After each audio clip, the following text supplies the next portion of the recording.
algunos datos de lo que está ocurriendo en Cuba para entonces conversar sobre el tema.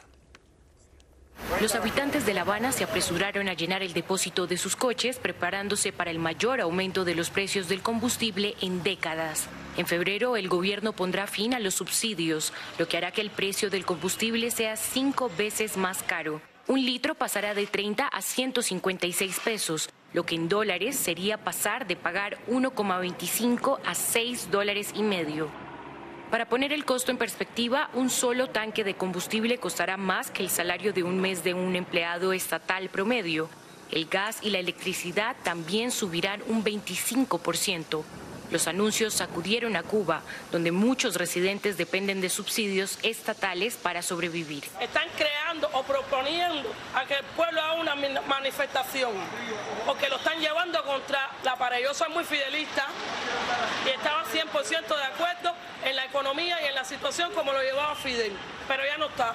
Va a repercutir en la economía porque los carros de pasaje, las empresas que pagan los viajes, todo esto va a subir de precio, porque una cosa va a llevar a la otra, entonces va a haber problemas con el transporte, va a haber problemas porque todo va encareciendo. El gobierno cubano también anunció que empezará a cobrar en dólares estadounidenses, lo que complicará aún más la vida de los cubanos, ya que la mayoría depende de los tipos de cambio fijados por el mercado negro. El gobierno dijo que el cobro en dólares es necesario para recaudar fondos para importar combustible del extranjero y estabilizar el suministro a largo plazo. Cuba atraviesa su peor crisis económica desde el colapso del bloque soviético en la década de 1990. Me acompaña el director de noticias de Mega TV, nuestro amigo Camilo Loret de Mola. Señor, bienvenido. Muchas gracias, un placer siempre. Alucinante, ¿eh? Alucinante, y tal como decía una persona en el reportaje, ya tuvo consecuencias. Ayer, en la mesa redonda, sale el ministro de Transporte y dice, agárrense los cinturones porque les voy a subir el precio a los pasajes de ómnibus, o sea, los ómnibus que van a Santiago de Cuba van a costar hasta 700 y algo de pesos cubanos, lo que antes valía 200. Voy a subirle el precio a los trenes hasta 800 y tanto, los pasajes aéreos hasta 4.000 pesos, y el ferry que va a la Isla de la Juventud, que eso es un barquito elemental, el ferry o el catamarán, 200 y pico de pesos. ¿Qué pasa? El pueblo, el cubano de a pie, que es el que usa estos servicios básicamente, es el que más se afecta, porque a diferencia de otro momento en Cuba hay dos clases sociales muy definidas, los más ricos y los pobres, que cada vez son más y más pobres, porque a diferencia de Fidel, en estos momentos hay cierta tolerancia con el que tiene dinero. Hace unos años, cuando Fidel todavía controlaba los hilos del poder, tener dinero en Cuba era suficiente para que fueras preso. Sin embargo, ahora tener dinero, la policía no te persigue, no hay enriquecimiento ilícito, ese delito que se inventaron, que te tocaba a ti demostrar que las cosas que tú tenías eran legítimas, no hay esa peligrosidad por tu nivel de vida. Mientras tú tengas dinero y no digas patria y vida, puedes sobrevivir. Y no nos engañemos, no son solo los hijos de los generales o los del gobierno. ¿Me decías eso? Tenemos gente con MIPYMES que ha hecho negocio, yendo, saliendo, entrando mercancía. Nadie produce en Cuba. Todo lo que se vende en Cuba se trae ya manufacturado del extranjero y se vende aquí. Y mucha gente que vive de nosotros, de las remesas familiares, de negocios que se han iniciado desde aquí le han prestado el dinero para que comience, cosas por el estilo. Y estos pequeños negocios han creado una clase social que está importando carros de lujo, que tiene el dinero que nunca tuvo nadie, ni exhibió nadie en Cuba en estos 60 y tantos años de revolución. O sea, hay una clase social cada vez más rica y una clase general pobre cada vez más pobre. Pero si hablamos, por inventar algo, supongamos que 10, 15, 20% de la población, 25%, porque las remesas son un factor muy importante, está relativamente cómoda económicamente. Bueno, cómoda yo creo que el 10%. Bueno, 90%, los demás viven. ¿Cómo va a reaccionar esa gente? Desesperados, esto le aprieta el bolsillo al más rico y al más pobre. Pero el problema es que el que vive cómodo, el concepto de comodidad de esas personas es poder almorzar y comer. Claro. No es darse de lujo ni banquete. El problema es que quien tiene que moverse de una provincia a la otra por una emergencia, ahora le va a ser imposible ir en un avión o ir en un tren con aire acondicionado. Pero el autobús, la guagua, como le dicen ustedes, se transforma en un artículo suntuario, si se quiere. O sea, ¿cómo va a ver la gente? No solo suntuario, sino que ahora mismo, antes de que se suban los precios, hay muy pocos servicios. El servicio es mínimo. Hay quien dice que, bueno, esto significa que van a liberar la venta de gasolina, por ejemplo, que antes estaba fraccionada por cuotas y algo por el estilo, no, como ahora la van a poner en dólares, unas estaciones de gasolina en dólares y las otras en pesos cubanos, pero las que tú puedas comprar. Sí, pero ellos mismos están reconociendo que no tienen gasolina. Es que es el mundo al revés. Y lo que tienen que mirar es que Cuba está dando un paso en adelante, el régimen está dando un paso en adelante porque ya ve la negociación en Venezuela, las elecciones en Venezuela, los compromisos en Venezuela, y eso les hace temer que ellos van a perder, de cierta manera, el flujo de combustible desde Venezuela y que van a tener que empezar a jugar en el mercado. Hay otro problema, el turismo. No hay turismo, no viene turista.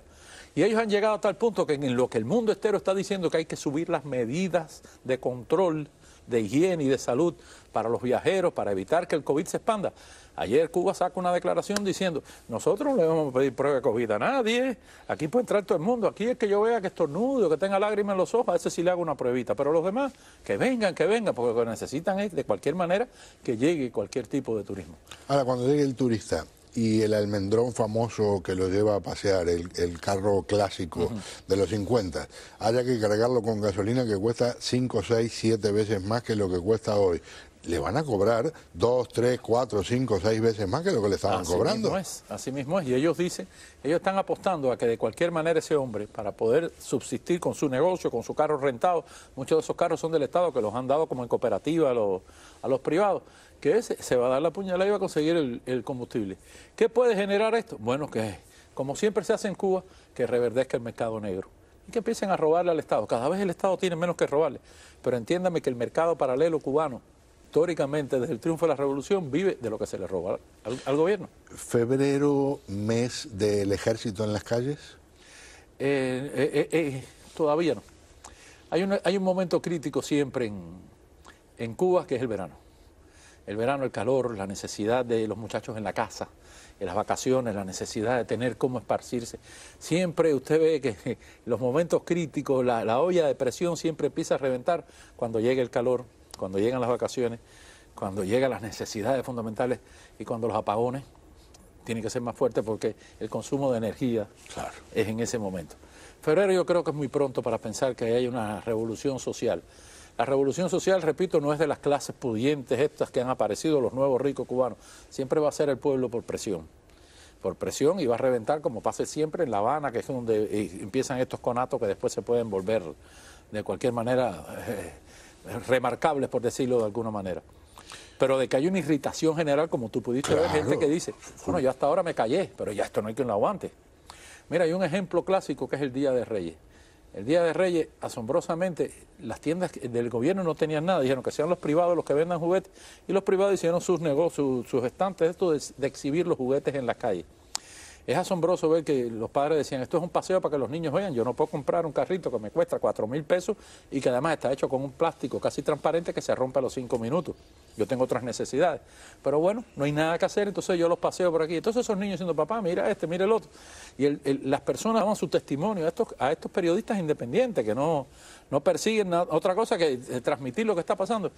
El tipo decía, la frustración que se siente cuando uno ve estas cosas es una cosa que ya llega a límites que no habían existido. Y en el mundo del régimen es como los Reyes Magos fueron capturados por los yanquis. No, y es una manera de desvirtuar los valores del pueblo cubano y de traer la culturización de otros países para afectarnos y renunciar a nuestras raíces. Todo ese cuento y toda esa bobería que nadie se cree, porque, a ver, en la medida en que estamos diciendo en televisión, saliendo estos programas de la mesa redonda, de que la cosa se va a poner peor que nunca, se han gastado muchísimos cantidad de gasolina y muchísimos vehículos y muchísimo personal para mover una foto inmensa de Fidel por varias provincias. El regreso de la marcha triunfal de Fidel a La Habana el 8 de enero de 1959. Entonces, para eso sí hay gasolina. Y fíjate, un reflejo de eso. No salía nadie. Y están los reportajes de cómo los maestros sacan a los niños de la escuela. Arriba, que viene Fidel, que viene Fidel. Los muchachitos como, que viene Fidel. Y era para que se pararan allí para hacerse el del bulto. Tienen que ver a la señora esta que dijo, yo era fidelista, pero ya no está. Ya no está. Y en Santiago de Cuba había que salir a la calle para conmemorar la entrada de Fidel, no había manera. ¿Y qué hicieron? Que salga la conga de Los Hoyos, una conga famosa que viene arrollando la comparsa de Los Hoyos, y sale la comparsa, entonces sale el pueblo, y entonces en el noticiero dice, el pueblo, el aniversario y la victoria. Hombre, ya nadie se lo cree. Qué locura. Lo que pasa es que es una olla de presión, y la represión está latente. En esa misma Cunga de los Hoyos, usted ve que por cada 4 civiles hay 6 policías. Bueno, sospecho que se va a multiplicar esa proporción en los próximos meses. Señor, un placer. Siempre un placer estar aquí. Muchas gracias.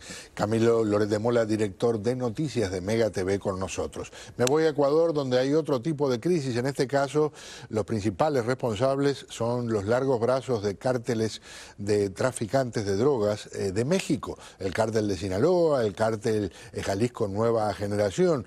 Los resultados llevan a cosas como esta.